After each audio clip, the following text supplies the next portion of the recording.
Hi, George. Hello, Tess. It's God. You sure can't tell you're in Jersey.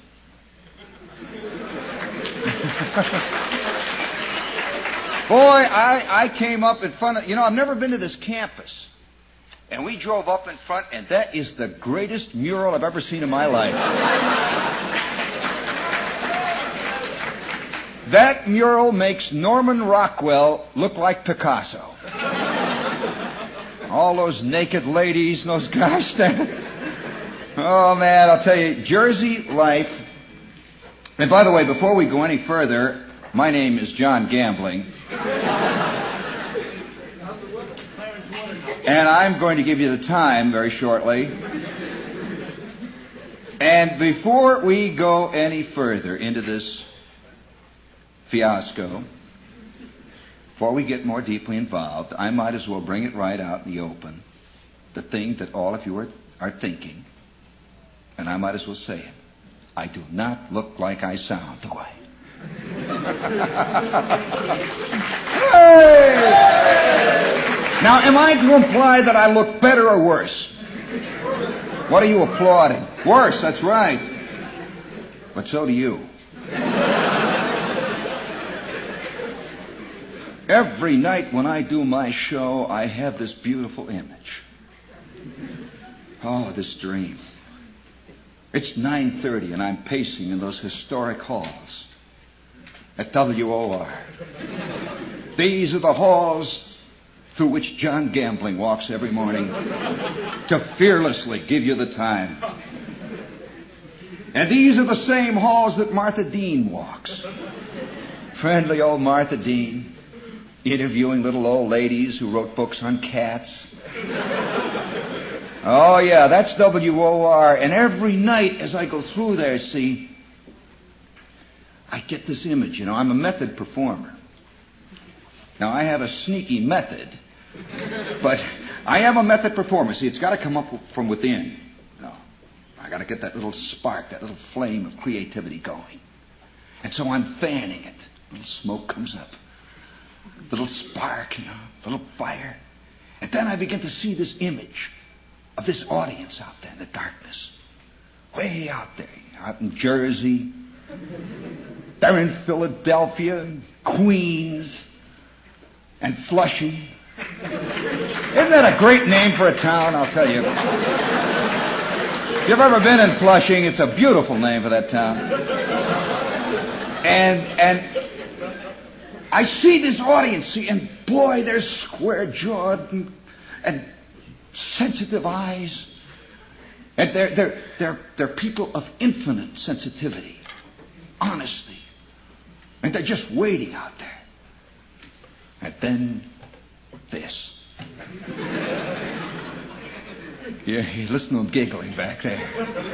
Well, now, you see, there's a lot of problems if since I'm here tonight as a live performer, and I'm sure that most of you have heard me on the air. Either that, or you think I'm going to give a lecture tonight on Vietnam or something. I don't know. You've probably heard me on the air.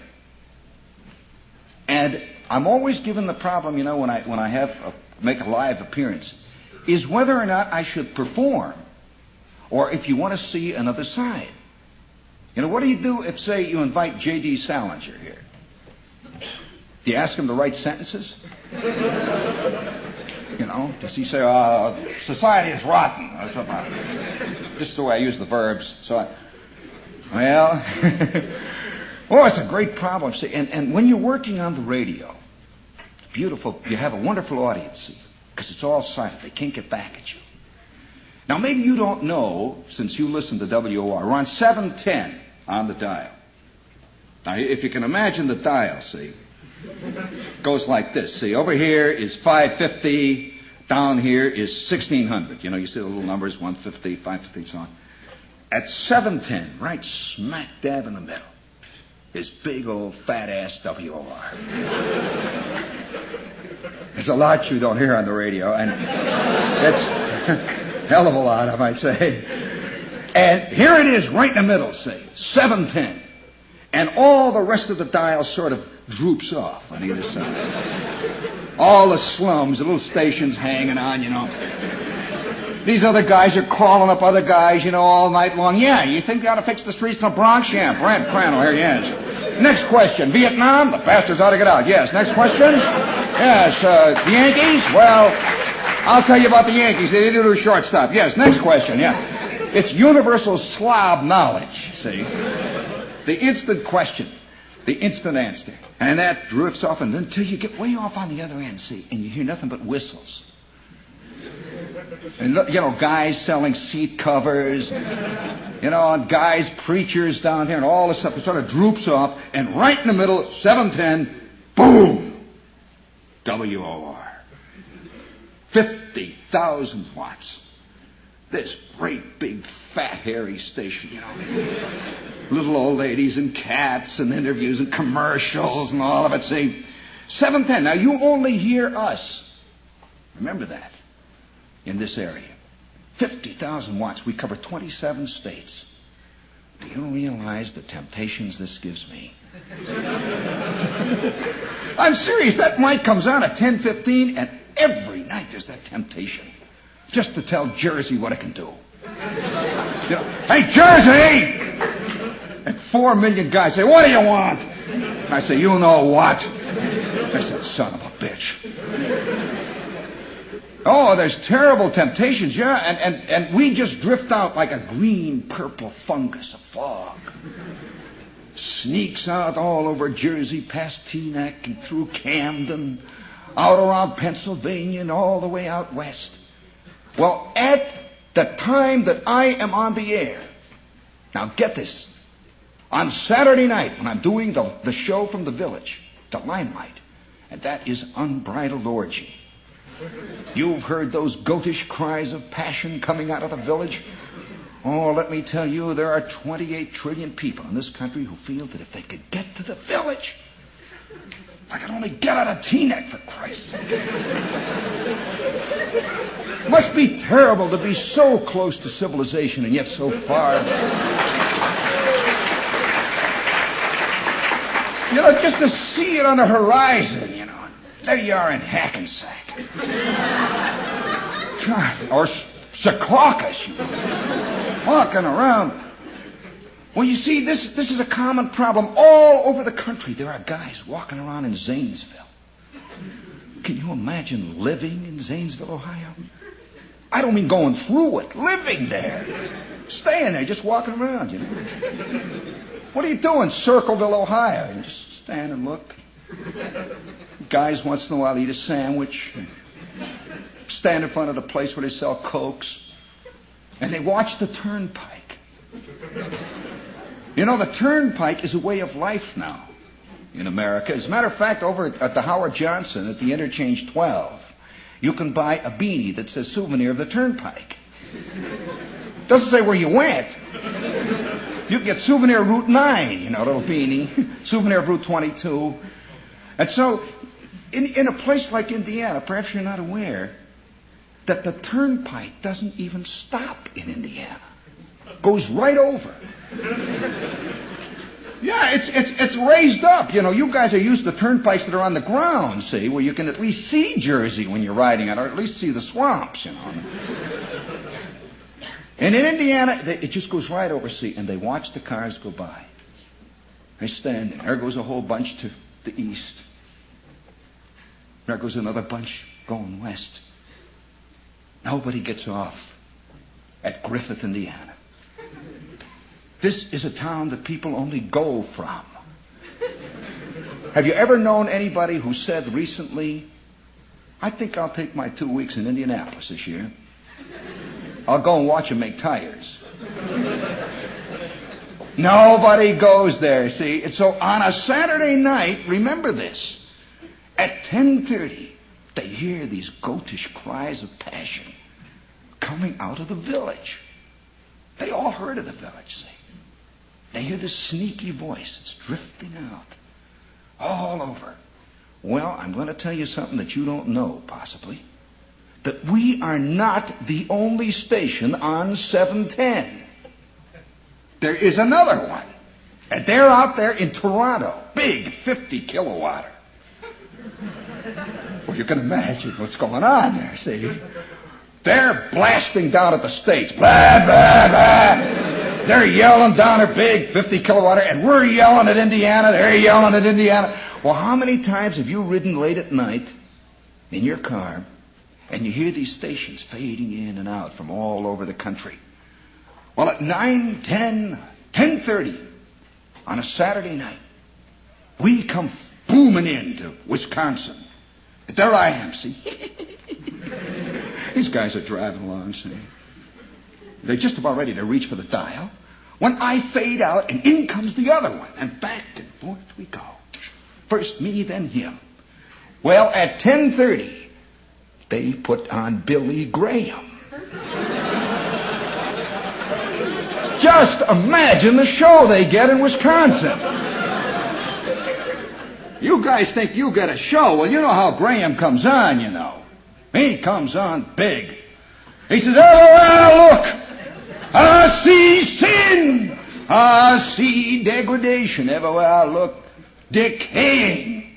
The society is crumbling as we stand here. And then he fades out, see? In comes his voice and says, there I am sitting on the front seat of my Mercury with this chick, see? Then I fade out. And he comes in and he says, now is the hour of decision. And 49 million guys holler, go, Shep, go! Whoa! And you should see the mail Billy Graham gets. He gets these letters that start out, they keep sending them down to me from Toronto. It says, dear Bill, you old son of a bitch. That story about that chick was fantastic. And I get these letters that say, dear Dr. Shepherd, that lesson that you taught us all, and we enclose $10 to carry on the good work. Well, I do, you see. I take that $10 and... You know, it's all a matter of definition, how you define good work, And I got a little thing going at the bar down there, and we swing.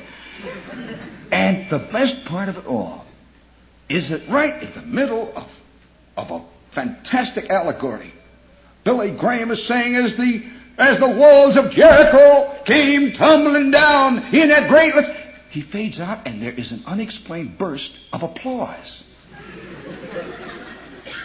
Do you realize what kind of theological problems this is bringing to the Midwest? Good and evil every night, fist fighting it out there. And evil wins. Evil wins, he gets the laughs. So this problem is an old problem. Of course, maybe when you have to face American life the way it is, great American life, it's fantastic. And we're all part of it. And let's admit it, we all dig it. There it goes. I'll tell you, though, we all dig American life. We're all part of it. And whenever I think of American life, the real substance, the stuff of which it's made, I think of a guy driving along the Jersey Turnpike. He's in his Mustang, see. It's old Charlie. He's driving along. Saturday night. And all of you know that Saturday night is, it's, maybe this is the Saturday night. You know what I mean? It's, gee whiz, maybe, And Charlie's a little worried, see. 6 weeks he's been going with this chick now. And he's, maybe this is the night, see. He's driving along in his Mustang. And he's driving along the turnpike, see, and he's right out there by Interchange 12, and you know how it is. All that crud is drifting down from the Jersey air. You can see it on his hood, his Mustang, and on the side of his Mustang is this tin horse. You know that tin horse that leans there? And the hoofs are slightly rusty, see.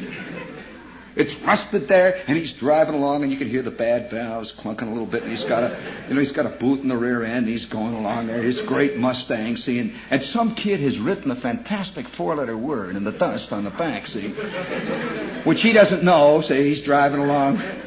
And next to him is his chick, Clara, see. And they're going out through that great turnpike, and they're on their way to the American Nirvana, the Howard Johnson. I just wonder how many people picture heaven as a great Howard Johnson. It's air-conditioned, and they always have all 28 flavors.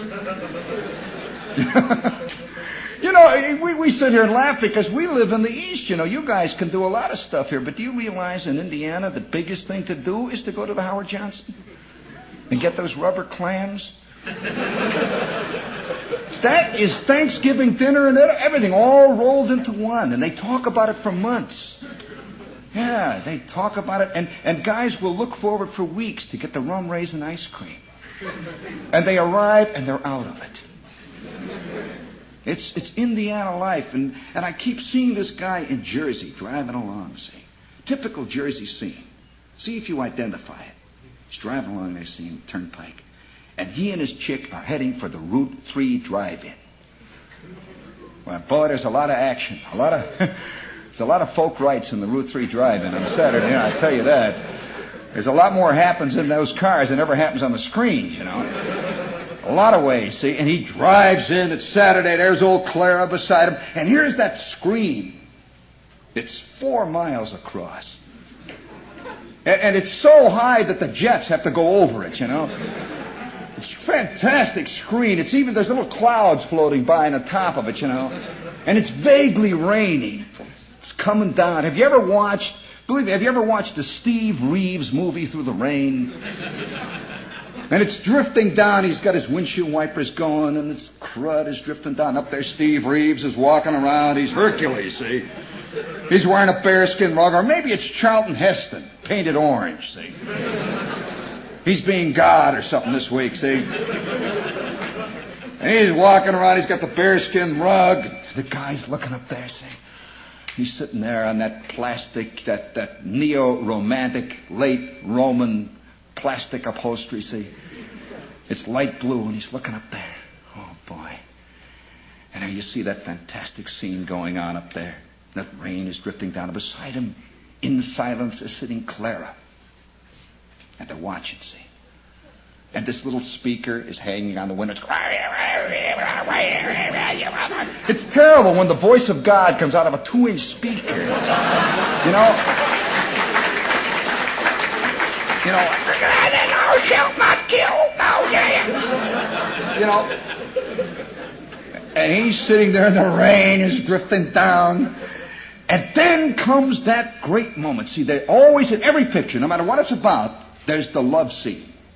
The fantastic moment when the hero approaches the heroine and that music begins to build behind it.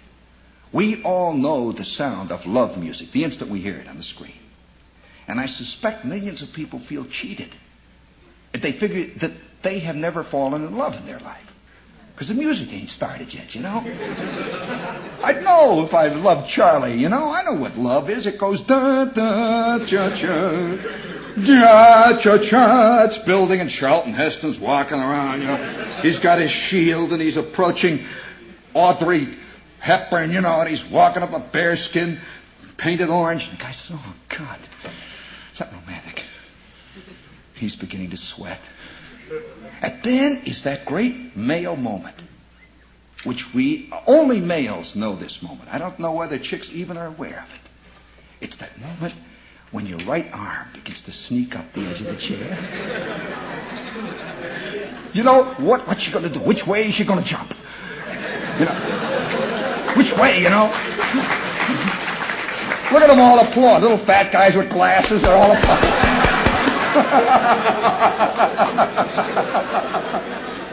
They know they've been through hell, I'll tell you, week after week.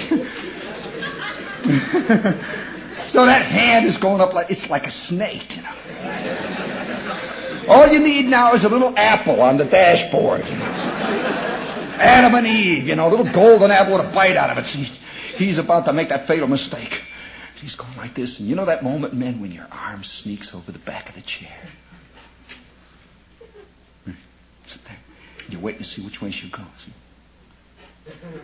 Then she goes, and you hear her hit the door, and then you sit there. Just resting my arm, Then you pretend you're reaching in the back for something. And one of the worst moments is how to gracefully get your arm back. Because you're getting a cramp all the way down to your ass, Oh, jeez. Incidentally, that's another moment of realism you never see in the movies. I think no wonder people are always bugged by real life. Because we really are movie-oriented, And how many times have you had this fantastic, emotional moment, with this chick? And she's looking at you, and both of you are looking in your eyes, and all of a sudden, you're getting this cramp. Your arm is all of a sudden paralyzed. And it's going up your back and down to your feet. And she says, "What's the matter, Fred?" "I just can't contain my..." No wonder we think we are not making it. Boy, I'll never forget one time I'm about 15 and I got braces. And I'm in the front seat of the car with this girl, and it was one of the very first times I ever kissed a girl, and we started to kiss, and she had braces. We sat there for 45 minutes trying to get unhooked. And no wonder, these things, and here he is, he's sitting there, he's got his arm up there, and now he's sneaking it back. It's Charlie, see? And the rain is drifting, but hope never is dead in the human breast. He's sitting there now, see? I'll give her another 15 minutes. I'll just let her warm up. She's probably a little nervous.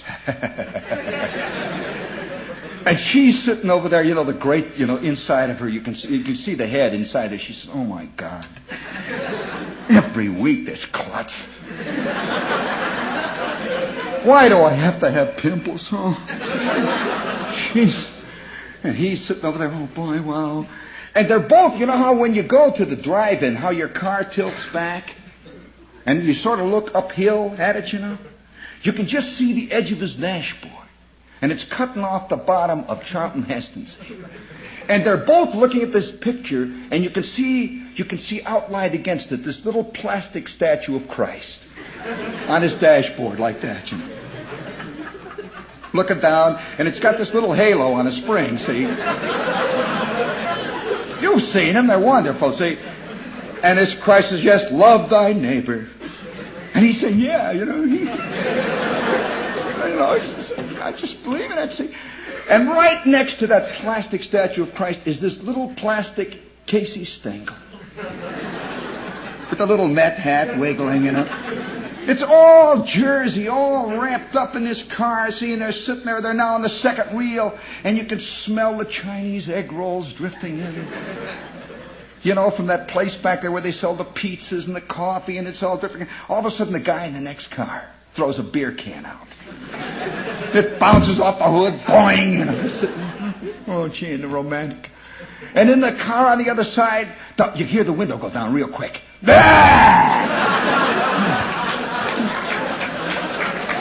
After all, it's a triple feature, and he's had 17 egg rolls and 4 pounds of popcorn, 6 beers and a Coke, Oh, boy, it's how can you explain, this is America, how can you explain this to de Gaulle? And when he drove in, of course, there's a big sign over the gate that says, "Get more out of life. Go to a movie." And here they are, the kids are crying in the cars, he's sitting there. No wonder people today are retreating at the dreams. Like, for example, Playboy. Are there any Playboy readers here tonight? Well, there they are. Mark them well. They're in trouble. Oh, yeah. No, the Playboy is typical of the type of dream that we're snatching at today, grabbing. There's the James Bond dream. There's the Playboy dream. There's the Vogue dream. All these different dreams everybody's grabbing, see, trying to hold on. Because what he figures is going on in his life is a fluke. It's nothing, see. Are you aware that there are 4.5 million guys? There is that many playboys that are sent out, see, every month. 4.5 million guys every month. Get this. They can hardly wait, you know. There it is. It's quivering in their hands, thick and heavy, see.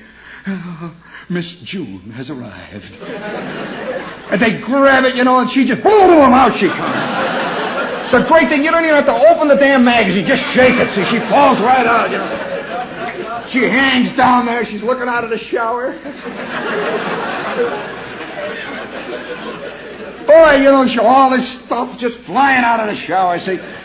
She looks like about 45 beach balls having a fight, you know. Just hanging out there. He said, oh, my God, Miss June, she's here. Oh, well.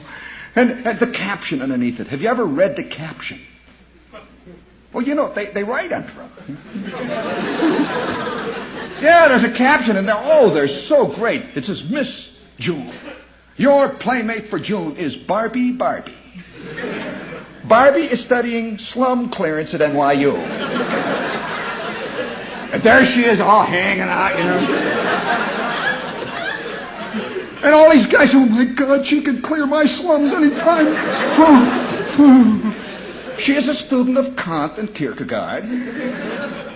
And, you know, she just sort of hangs out there, and the guy looks at this, oh, boy.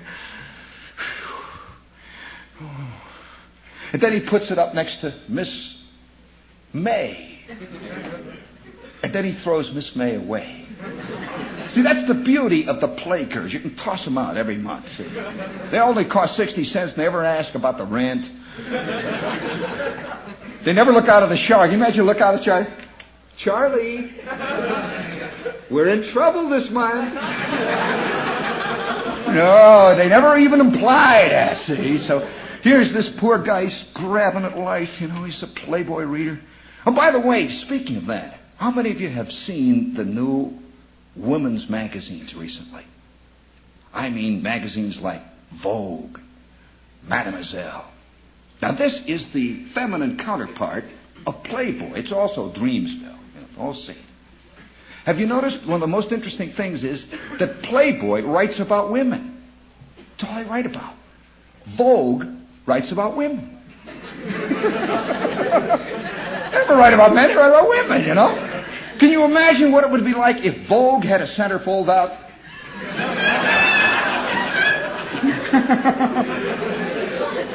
Yeah, it touched the sensitive one there, didn't it? Yeah, can you imagine that centerfold out? Your rabbit of the month. Shirley Applewhite. Shirley Applewhite drives a truck for the MP. And here he is in his jockstrap, you know.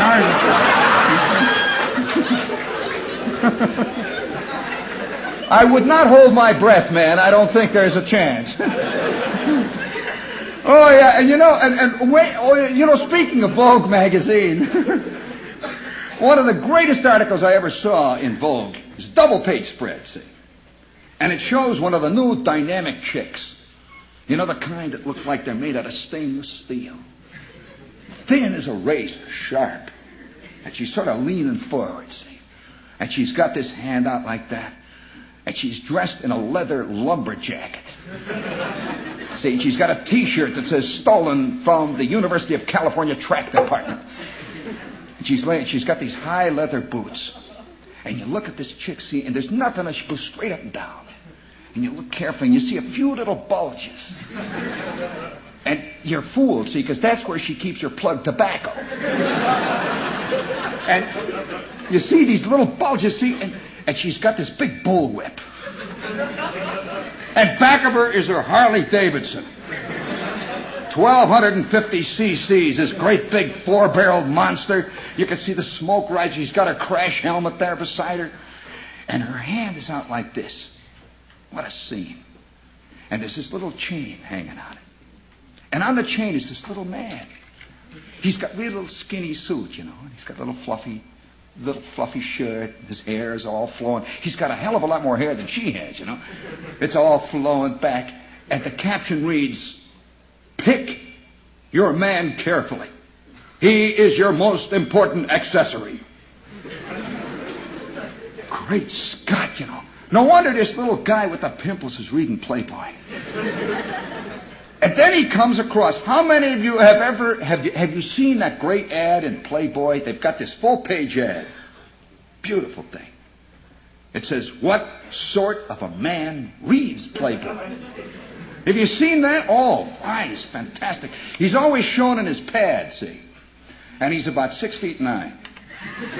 Oh, he's built just like he's got wedge and big shoulders, and he tapers down to the waist, and he's wearing this beautiful Italian suit. You can just see it's been woven by tiny Italians by hand. Just magnificent. He's beautiful. His hair is sort of falling down, a little cute Tony Curtis thing, you know. He's got an orange face, and he's standing like this, you know. And he's got this Filipino bowl. It's made out of pure Filipino oak. And he's mixing a salad in his pads. And you can see back on the walls, you can see these Russian pots hanging and all this stuff. What a pad he's got. Wow. He's mixing salad. And underneath it says, the Playboy man is suave, sophisticated. He's a man who knows how to work hard and play hard. He's a man of exquisite taste, a man of today, a man of action. And here he is. You know, he's got this, you got to learn how to stand right, too. With that little thing, it's all from the ballet, you know. And behind him is this chick. And she's looking at him. Oh, she looks like Sophia Loren, you know, that kind of blouse is all ripped off. And she's looking at him with the eyes just shut. And here he is. And then you know what kind of a man reads Playboy. Scary. Just mixing the salad thing. Oh, no wonder we're all reaching and grabbing at little things as best we can. In fact, I got a little thing here just given to me tonight. Tells you a little bit about what's going on. Look at that. This was taken from the current issue of Batman magazine. Now, this is where you see... Hear him applaud. Wait. Wait, fella.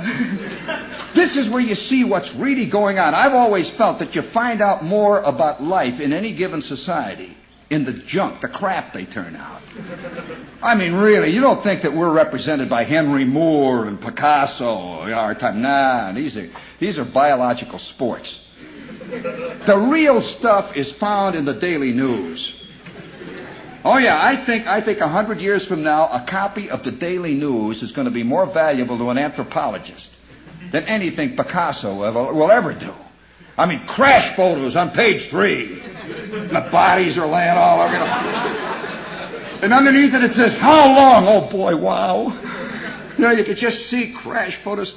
And I've always felt that this is where you're going to find the real stuff. Look at Batman magazine, see? And it shows 4 of these Superman types, they've got the suit on, that stuff that looks like they've been sprayed. They're all wearing masks. I wonder what they're afraid of. Who's going to spot them? They all got these masks, there's 4. One guy's got a red suit, one guy's got a blue suit, and here's a guy with an orange one, see? And in the foreground is the monster. He's the evil doctor who has got all 4 of these guys, including Batman himself, under his swim. There it is, under his swim. Sorry, fellow. Well, this is not the last picture. Batman gets him in the end. It's all right. And so here's evil Dr. Cyclops. Oh, the rotten doctor, see. And he's got his hand raised. You can see his beetling brow. And he says, not only are you doomed, but so is everyone else that you have touched. Not only are you doomed, but everyone you have touched. And he's looking at him. And these 4 guys, the little balloons over the head, you can see what they're thinking. They're not saying it, they're thinking, see. And the first guy says, oh, great Scott, Jean Loring, I've signed her death warrant. And the guy next to him says, I gave Iris West the kiss of death. And the guy next to him says, poor Carol Ferris, she is in deadly danger. And Batman says, Robin, what have I done? Oh.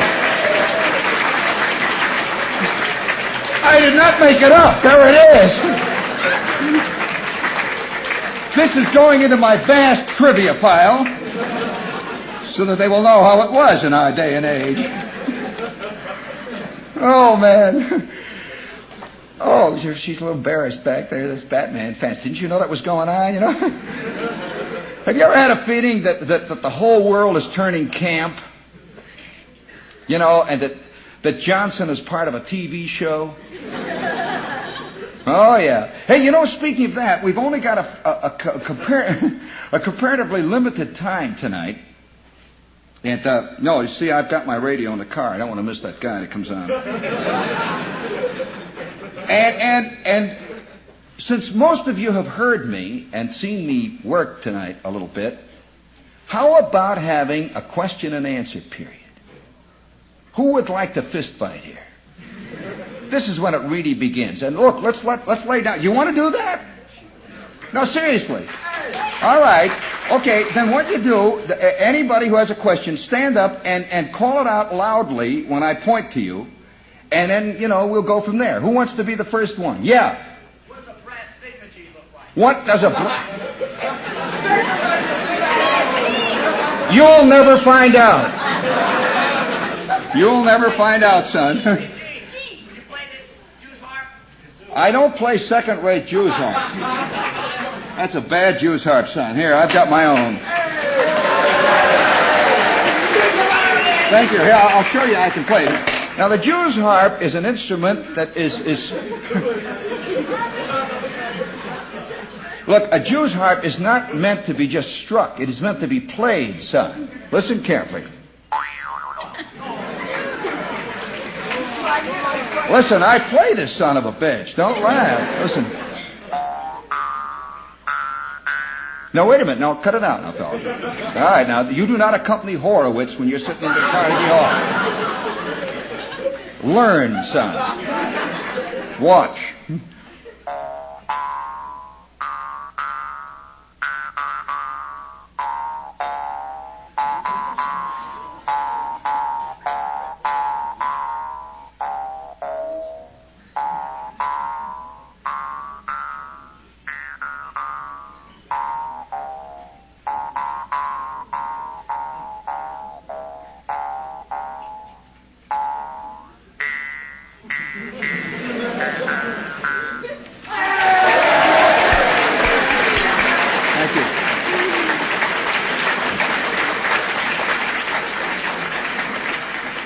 Next question. Yes. How about the rest of the antidote, Shepard? You promised to it. Well, I got a letter from the University of Pennsylvania, and they say they want to go all the way. It's interesting that since I put that terrible curse music on my show, my listening audience has dropped by 1/3. And since obviously it didn't work on you, you don't have to worry. You are an old man inside. It only works under people under 18. Yes. What's the name of your theme song? What is the name of my theme song? None of your business. Next question in the back there. Am I going to celebrate D-Day tonight? What do you think I've been celebrating? That's an allegory, son. Next one. There's another guy in front of you. Yeah. That is because of a federal law. No, it is. It literally is. A lot of people are not aware. He just asked a good question. You do not have to be 21 to get in the limelight. That is a misnomer. You have to be accompanied by someone who is 21 to get in. Now, we've had 5-year-old kids down there. I don't know what the hell they got out of it, but they were there.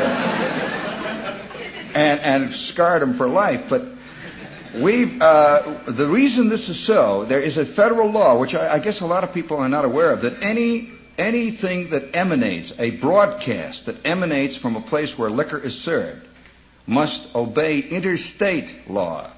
In short, my show is heard in Connecticut and Jersey and everywhere, outside of New York. So we have to obey the liquor laws of all the states, not just New York. And so we have to really comply with Connecticut, several other states, which require a 21-year-old limit for people coming into a bar. So does that answer your question? Very good. It's not just an arbitrary ruling. And incidentally, it also adds another thing, too. You've got to realize that I have a feeling of personal responsibility, too. That if I were to come on the air some night, and I'm doing a show, and 5 or 6 kids who are 18 years old show up, 17, 18, and they get drunk, they do this, you know. And the next thing you know, they're all killed out on the turnpike because they came to my show. It's not a very good feeling. So my feeling is that if you want to drink and if you're going to get bagged, go somewhere else. Don't come around me.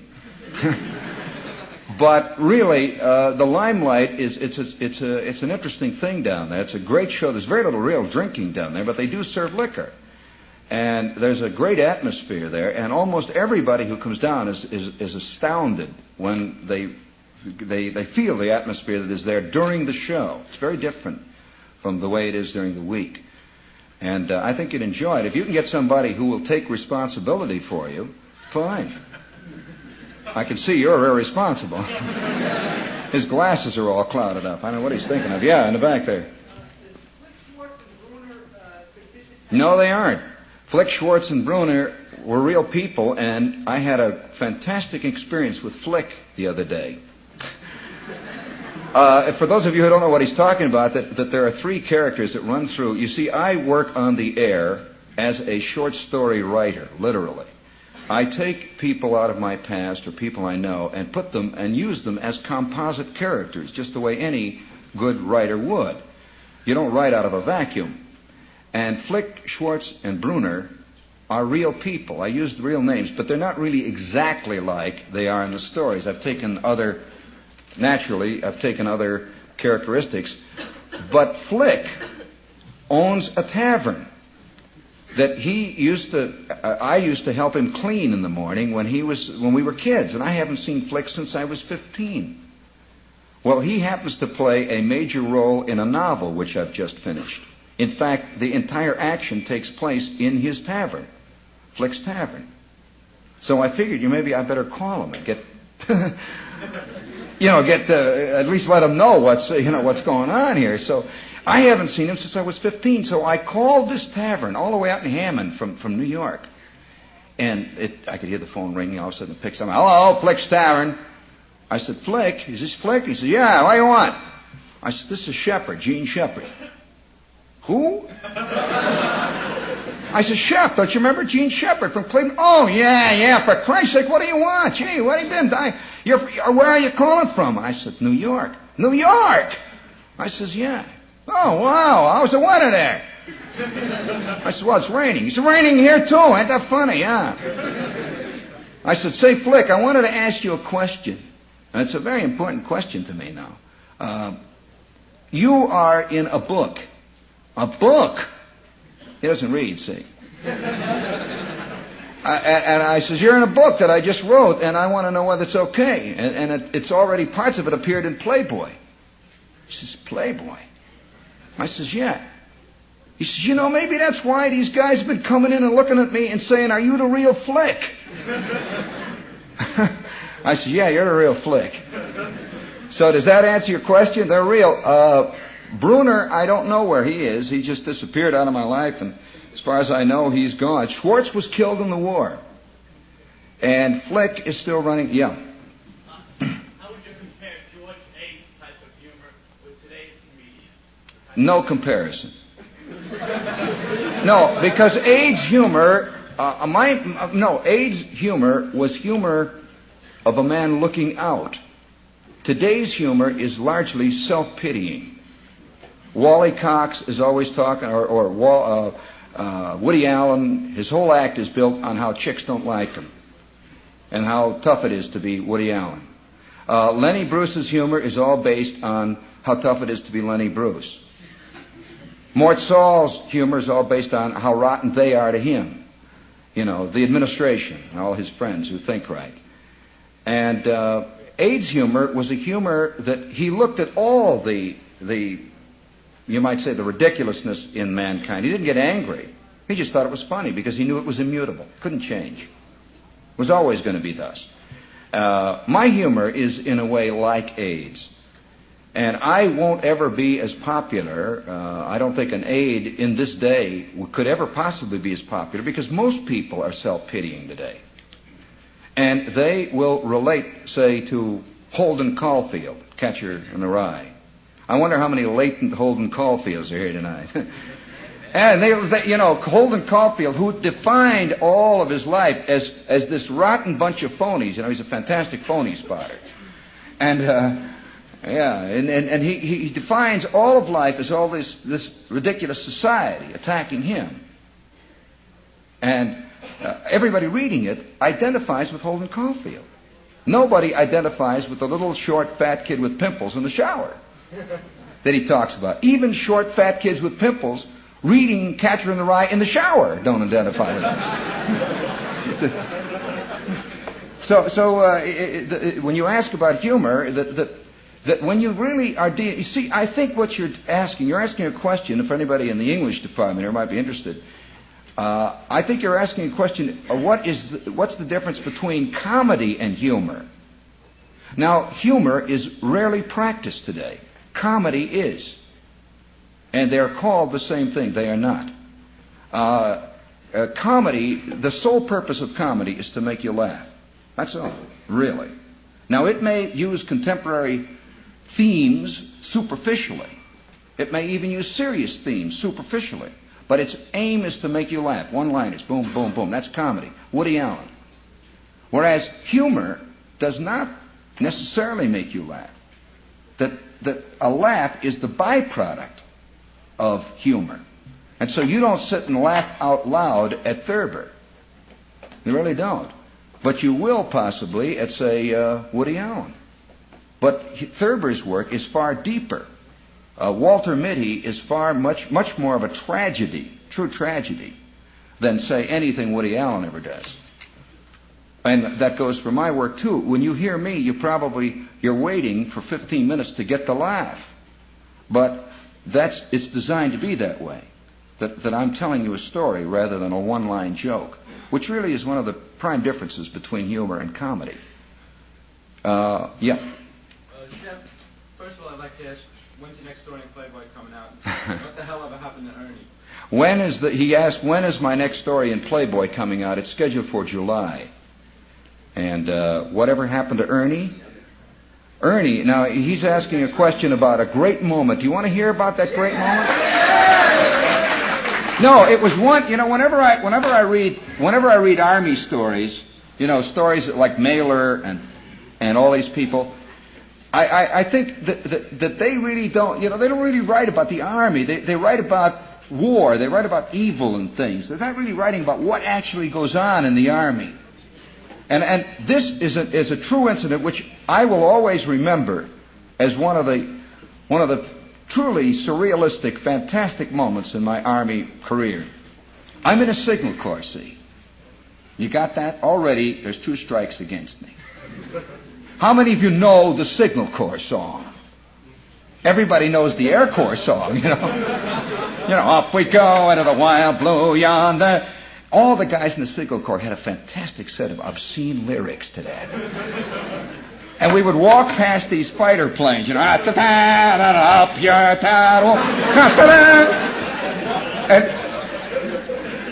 and these fighter pilots would look out at us, I'll never forget one day we are out, a bunch of Signal Corps guys were out in the boondocks, right in the middle of the Florida Everglades. There's palmettos and swamp and crud all over us, And we've been out on maneuvers for about 4 weeks, and we're covered with heat rash and bugs, and we've got stubble and sunburn, and we're putting up this damn wire all across the state of Florida through the swamps.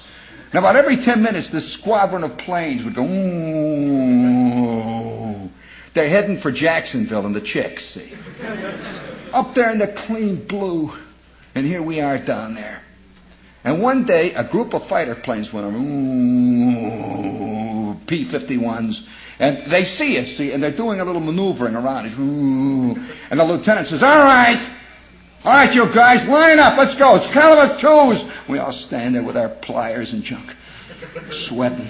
Now what? He said, all right, you guys, we're going to do a little fancy drill marching here. Gasser, you go over there and stand over there. Edwards, you stand over there. You, Fred, you make the U. Get on the top.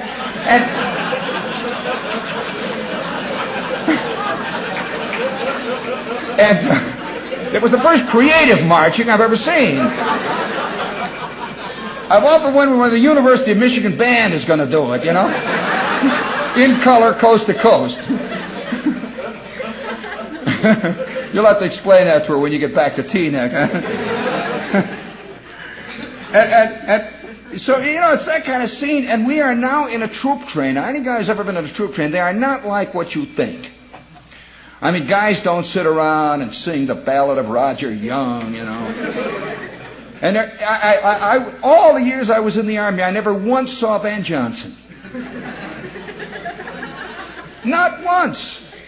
And you know, I never once saw Errol Flynn or any of those guys I see in the movies. There were all a whole bunch of guys standing around with me with thick glasses, you know, walking around, little lieutenants that were mad that used to be cloak and suit salesmen from Bronx and Queens, and they're all standing. And so we're on our way. We're in a troop train. We have no idea where we're going. Absolutely no. It's a sealed troop train. What a feeling that is. And I remember we're all lined up outside of it. Oh, boy, that's scary. You know, they have this train. It's on the siding. And we are taking off from this camp. It's Fort Sheridan, Illinois, see. And this is it. We're all standing there with our tin hats. We got 6,000 pounds of equipment. The rifles are sticking up. We got the morphine. You know, they have a little morphine. Oh, they got the... Gee... They've got all this in the trench knives. Have you ever held a trench knife? What a scary thing that is when they gave me a trench knife, you know. And the tent pegs, we're all standing there with 100 pounds of equipment. We're waiting in front of the train. And this lieutenant's walking around. He said, all right, when I start calling out the names, column of twos to the right, into the train and on the double. Let's move out. All right, right face. Here we go. Adams. Murphy. He starts reading down the line. And the guys, hip, hip, hip. In we go. And now we're in the train. Oh, my God, this is it. Holy God. We're in the train now. Boy, that's a new feeling, see? And boom, they lock the doors. We sit there. We hang our equipment up on the rack. We're sitting down in our bunk, and everybody's sweating. You know, we're just a little scared. A couple of guys said, well, I hear a rumor they're just going to send us to Florida down there. Somebody says, yeah, Florida, Norway. Yeah, I know. Somebody says, yeah, well, you know, rumors are out. And then the train starts to roll. And on we go. And we're sitting there in the dark, and it's getting hotter. And we are out about 2 hours when this lieutenant comes down the row there. He says, all right. So I want 3 guys for KP. Shepard, Gasser, Ernie. Let's go. All you 3 guys. KP on the troop train. Christ's sake, there's 12,000 guys, you know. Now, you never see this in the movies. Have you ever wondered how they eat on a troop train? Well, let me tell you, it's obscene. Yeah, they have one car, see, and this car is totally empty, and it's got these big racks, and in these racks are set these garbage cans. And that's where the food is, see. I'm serious, it's all there, and they've got these long stoves, and these guys are cooking up, and the KPs come back, and it is hotter than hell. Good God, is it hot in this train. And you are on 24 lousy hours. 20 faces, you're not going anywhere anyway. You know, what the hell, you might as well be back here instead of playing pinochle. So me and Gasser and Edwards are back there. And all day long, and the whole train files past you, you see. They just go in a great endless circle. And by the time the last guy's through, the first guy's back again. See, it is dinner now, see. And they just keep going round and round. You just keep putting the powdered eggs in there, you know. You get real good at that, you know, bing, you know. Yeah, you do. You have to while away the time. You flip them sideways, you know. And say, watch this wrist action, Gasser, like that. Then you hit guys from the rear, you know, once in a while. Say, hey, watch it, here it comes. And they're just going on. Yeah, it's all the Army, and it's getting hotter and hotter and hotter, and we're going on, and this train is going about 70 miles an hour, and the door is open, and you can see the scenery going by. Little towns. You see billboards. You see taverns. You see lights. And we're serving all night long, working away, cleaning the pots and pans. And now it is the next day. And it is really hot. And we're way the hell out somewhere. And we've got nothing on but our shorts. They never show this in the Army. The Batman.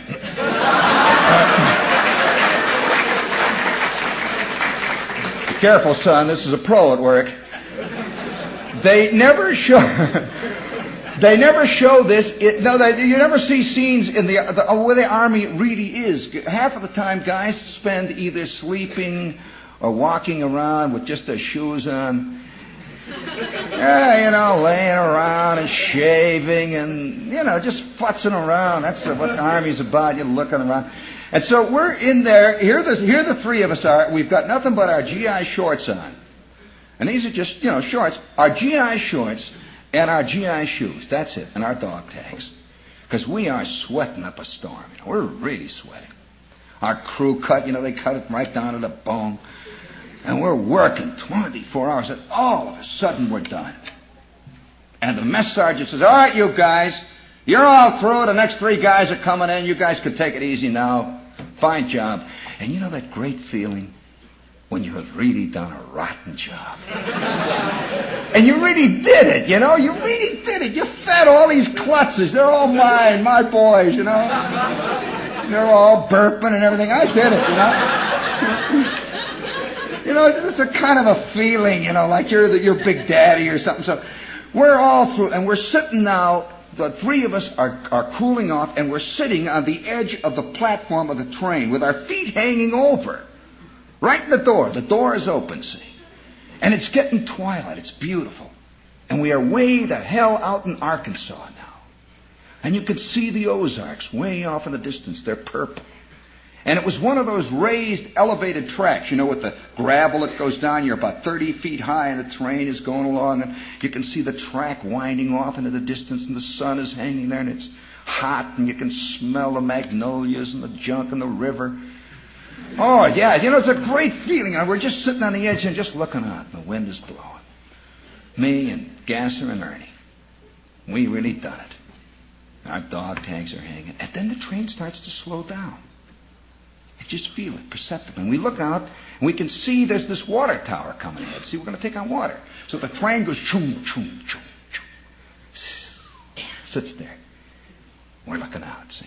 Ding, ding, ding, ding, ding. That sound. Dum, dum. And there's nothing except the road down below us. Way down on the bottom of this embankment there's a road. A little country road in this little town. Just sort of spread out. And over here to our left and directly below us is one of these little shacks that you see on the road, that says, eat. Americans believe in getting to the right down to it, Eat. Can you imagine if Esso put over their signs, It'll come to that. This is a new world, It'll be in Gothic letters, though. It's all right. It says, eat, And we see all these signs, those tin signs tacked all over the outside of a Red Man Snuff. And you see it says hamburgers, and you can see a big sign that says Coca-Cola, Pepsi-Cola, Dr. Pepper, and all that. And we see about 4 redneck guys standing in there. And you can just see that little light. It was a kind of an orange light, see. And there's 4 redneck guys standing. One guy behind a counter, and the other 3 are standing with their overalls. And they're kind of looking up at the train. And all 3 of them got cans of beer. They're drinking a beer. See, it's a little beer joint. And so I'm sitting there and I'm looking down.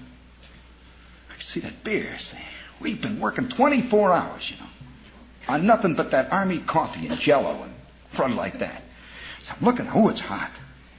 And I say to Gasser, how about a beer? And Gasser says, geez, I don't have any dough. I'm broke. Damn it, I left it back in the car. Well, I had this money belt around my waist, see. I had my $3.50 in there that I saved for my last 6 months' pay. It was my life savings, see. And so I says, okay, wait a minute, listen, all right, I'll pop if one of you guys will go. And here's old Ernie looking down. His tongue is hanging out. So I says, okay, and I take out that quarter and I flip it. All right, Ernie, you go, man. And I give him the buck, see. And I says, go, man. And down he goes. He's running, his dog tags are flying, and his GI shorts are wide open, you know. He runs down, and he gets down on the street scene. We're watching him down there, see. He's down there, and we see this little palaver going on. The guy behind the counter says, okay, buddy, yeah, you know, all right, I'll get you beer. And he turns around, and they're talking and futzing around, and where you guys go? And all of a sudden, the train starts to move. Very slowly. It's going, you know how it goes. Oh, my God, Ernie. Hey, Ernie! And he looks up. I see him look up. He's got the 3 cans of beer. And the train starts to roll, and Ernie comes tearing out of that place, his dog tags flying, and he starts running up the embankment. He's running, and the stones are flying, and the train is moving faster and faster, and Ernie is running faster and faster at an angle. He keeps sliding down. I go, Ernie, my God, Ernie! The gas is Ernie, we're hanging. And all of a sudden we knew he ain't going to make it. That terrible feeling. He's getting further and further away. And he's drifting, and it's getting dark out. You can see the Ozarks out there in the little town. And now he is down there on the road, running behind us. Our train is on its way to God knows where. And Gasser and me are sitting there looking, and all we can hear is tink, tink, tink, tink, tink, his dog tags. It's Ernie. And we disappeared into that purple horizon and never saw Ernie again. Ernie with 3 cans of beer. With his dog tags, no money and nothing but a pair of shoes on. Lost in Arkansas. My God. And we were scared out of our skull. Me and Gasser, you know, we go back. We're through, so we go back and we try to sneak. I says, Gasser, we better tell Lieutenant Cherry. He says, oh, my God, are you out of your mind? For Christ's sake. Shut up. Don't volunteer for nothing. I said, I don't know what it costs if you lose a GI. How many of you ever signed statement of charges? You bust a cup, it's 8 cents, you know. Lose a GI, wow. And we go back and we sit down, and Lieutenant Cherry comes back and he says, you guys won't have to be on KP now for another month. He said, when we get, he said, hey, where's Ernie?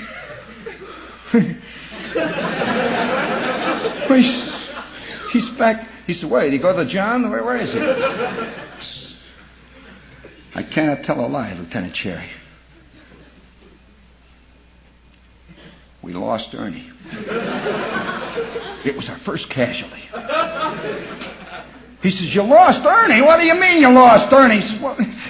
He says, beer. He went out to get a beer, and the train stopped, and we says, he's back in Arkansas. He says, for Christ's sake, don't say a word. And Ernie was never again mentioned at our company. And Ernie became, like George Orwell says, an unperson. And you know, I once in a while at 3 o'clock in the morning, to this day, I wake up. You know, when you've been dreaming, you're sort of half asleep. I look up at the ceiling and I can hear ding, ding, ding, ding. And I see Ernie, and I could just imagine Ernie somewhere right now, this minute, out in the darkness, in the woods, in Arkansas. He doesn't know the war is over yet.